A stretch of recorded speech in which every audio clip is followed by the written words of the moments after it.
देख रहे हैं वक्त से बोल और मैं हूं आपकी होस्ट और मोमिन शहबाज। नजर डालते हैं आज की अहम तरीन खबरों पर। कच्चा खू यूनियन कौंसिल नंबर 12 चक नंबर 19 शर्की रोड तामीर में बड़ी करप्शन। कच्चा खू यूनियन कौंसिल नंबर 12 चक नंबर 19 शर्की रोड तामीर में बड़ी करप्शन। 1 किलोमीटर रोड दिया गया। ठेकेदार इकबाल कंबोज, सेकंड ठेकेदार नासिर खान जिसने काम शुरू किया, तकरीबन 3400 फुट सोलिंग उखाड़कर सेल कर दिया और 3100 फुट सड़क तामीर की गई।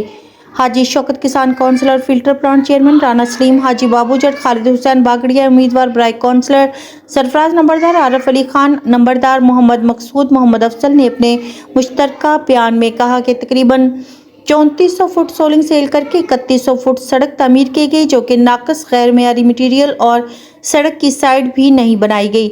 सड़क तामीर के फौरी बाद नाकस गैर मेयारी मटीरियल की वजह से सड़क टूट फूट का शिकार। अहले इलाका की बड़ी तादाद सरापाए एहतजाज।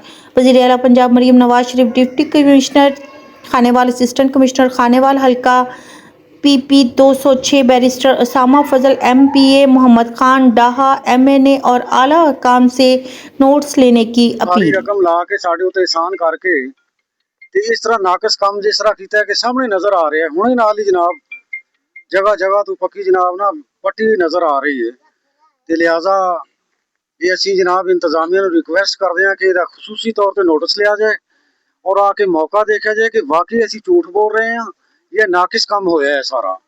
इहदा नोटिस लिया जाए, साड़ी जनाब रिक्वेस्ट है, इस दे उत्ते अमल किया जाए।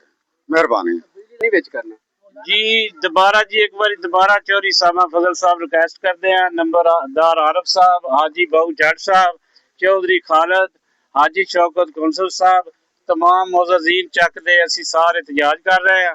मेहरबानी की जाए, बार बार रिक्वेस्ट करते हैं चौधरी साहब। असी भी चौधरी साहब जवाब देना चक वालियां नूं। नंबरदार भी खड़े ने, मैंबर भी खड़े ने, मोअज़्ज़ीन भी खड़े ने। मेहरबानी की जाए, साडे इंसाफ किया जाए, साडा रोड दोबारा कारपेटर रोड बनाया जाए। मेहरबानी जी, शुक्रिया। अब तक के लिए इतना ही। मजीद खबरों और अपडेट्स के लिए देखते रहें वक्त से बोल।